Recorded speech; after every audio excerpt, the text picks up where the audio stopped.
Bonjour, bienvenue sur Comment fait-on. Heureux de vous retrouver pour une nouvelle recette.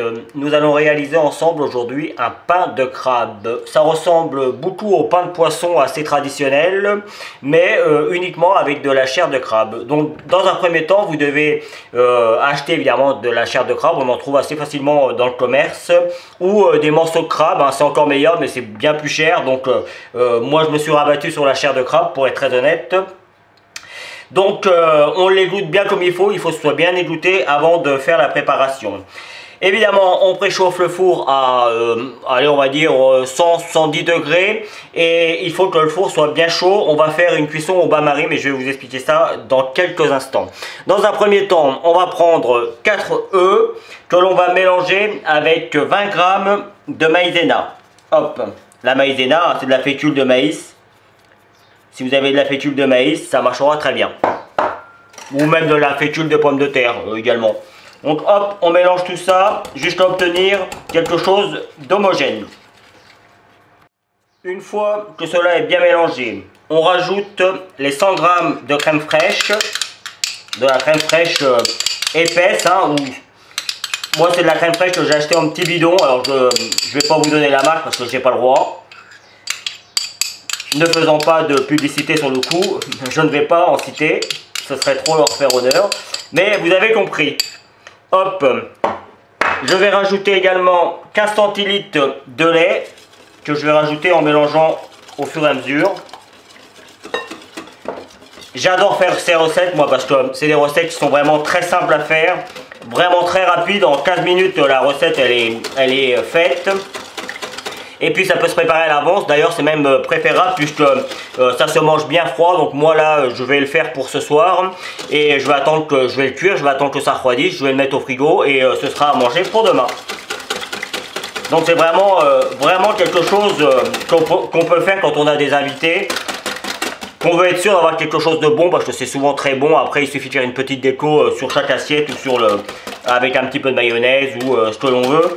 Mais tout le monde aime ça en règle générale. Et puis surtout, là moi ça va être de la chair de crabe, mais on peut faire avec plein de choses différentes. Donc je vais également saler à convenance, hein, le sel. Poivrer, évidemment. Là encore, à convenance. Et je vais rajouter un tout petit peu de paprika. La valeur d'une demi-cuillère à café, quoi. Voilà, c'est pour donner un petit peu de couleur à tout ça. Rappelez la couleur du crabe en fait. Et puis ça apporte un petit peu de goût également, hein. Le paprika, ça a un goût un petit peu particulier. Alors si vous n'aimez pas ça, vous n'en mettez pas, hein, tout simplement. J'ai pour habitude de ne pas m'en mettre. Allez, une fois que tout ça est bien mélangé, hop, je rajoute ma chair de crabe, pas de crabe, de crabe que j'ai bien égoutté, et on va mélanger pour qu'il y en ait bien partout. Alors moi j'en ai mis 200 g là sur le coup de chair de crabe. Alors, on pourrait en mettre plus, hein, mais comme je viens de le dire, c'est vraiment c'est quand même assez cher le crabe. Donc éventuellement, si vous voulez avoir un petit peu plus de contenu, un petit peu plus de chair, vous pouvez mettre de la chair de crabe et des petits bâtonnets de poisson. Vous connaissez, là encore je n'ai pas donné, enfin c'est du surimi, pour être très honnête, on peut dire le surimi, il n'y a pas de marque. C'est moins bon certes, mais ça permet quand même, en plus ça peut être joli en faisant des bandes dans votre pain de crabe, ça peut être joli également. Voilà, il ne nous reste plus qu'à verser tout ça dans notre petit plat et puis faire le bain-marie, et puis c'est parti pour la cuisson. Alors, une cuisson au bain-marie, c'est simplement une cuisson dans laquelle on ne va pas mettre le contenant directement dans le four. On place le contenant dans un autre contenant dans lequel il y a de l'eau. C'est ce qu'on appelle une cuisson au bain-marie. En fait, c'est la chaleur de l'eau qui va chauffer, qui va cuire l'intérieur. En fait, ça va cuire un petit peu moins vite, c'est moins violent et donc du coup, ça se coagule mieux et on peut obtenir quelque chose enfin, on obtient ce que l'on recherche vraiment, la structure que l'on recherche vraiment. Donc rien de difficile. Moi j'ai mis du papier sulfurisé de façon à le démouler plus facilement. Je ne vais pas le beurrer ou quoi que ce soit, juste c'est une protection. Après j'aurais peut-être dû le beurrer, mais en général ça se démoule très bien tout seul. Et puis vous voyez, hop, je vais venir en faisant attention qu'il y a bien de la chair de crabe partout. C'est pour ça, vous voyez, je remélange bien comme il faut avant de venir en prendre. Et je viens le remplir jusqu'en haut. Alors là, c'est pour, je dirais que la recette, là, c'est pour 4 personnes. Il faut quand même des parts assez généreuses, mais encore une fois, tout dépend de ce que vous allez faire par la suite.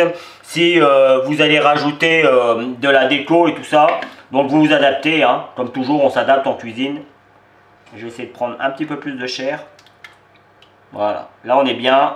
On arrive à la hauteur du couvercle. Moi je ne vais pas mettre de couvercle, hein. Je vais le cuire directement comme ça. Et c'est parti pour une cuisson, encore une fois, à 170 degrés. Et sur le coup, là, il faut au moins 40 minutes hein, de cuisson.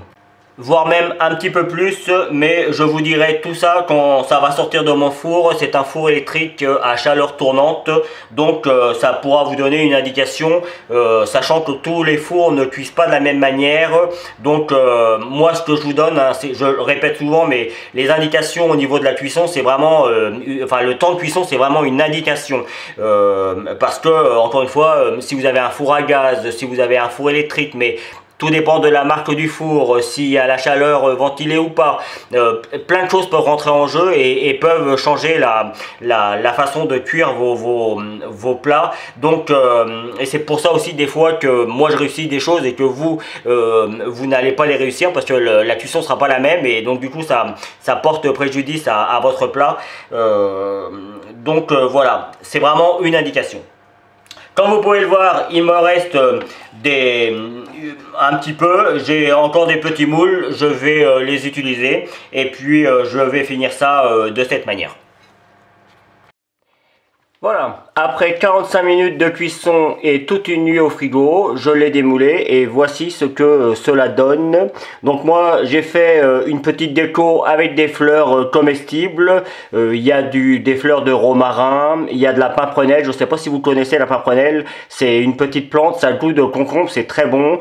Il y a une fleur de pissenlit, puis des petites pâquerettes et un petit peu eh ben j'ai oublié le dernier, c'est des tiges d'oignons, bah voilà. Ça va me revenir. Et vous pouvez voir également dans le fond que j'en ai fait des petits individuels. Ça marche aussi très bien. Je les ai cuits sans faire le bain-marie. C'est pour ça qu'ils sont un petit peu plus colorés.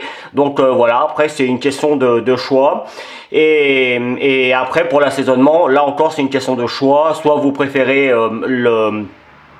la mayonnaise, soit comme moi vous préférez plutôt une petite vinaigrette un petit peu plus light et qui va bien avec tout ça.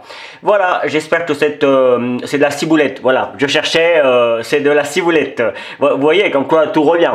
Donc j'espère que cette nouvelle recette vous plaira. Moi j'ai pris comme toujours beaucoup de plaisir à la réaliser. Vous avez certainement dû voir apparaître tous les liens qui vont vous permettre d'aller sur mes réseaux sociaux, n'hésitez pas. Et puis si vous continuez encore un petit peu plus longtemps, vous allez avoir le lien qui va vous permettre de vous abonner à ma chaîne YouTube si vous ne l'avez pas encore fait.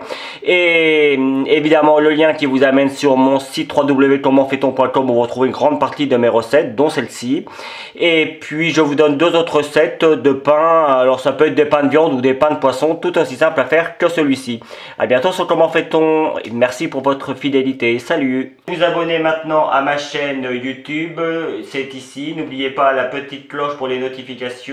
Vous avez également le lien qui va vous amener sur mon site www.commentfaiton.com où vous retrouverez l'ensemble de mes recettes. Et je vous donne deux autres recettes ici qui vous seront très utiles. A bientôt sur Comment fait-on.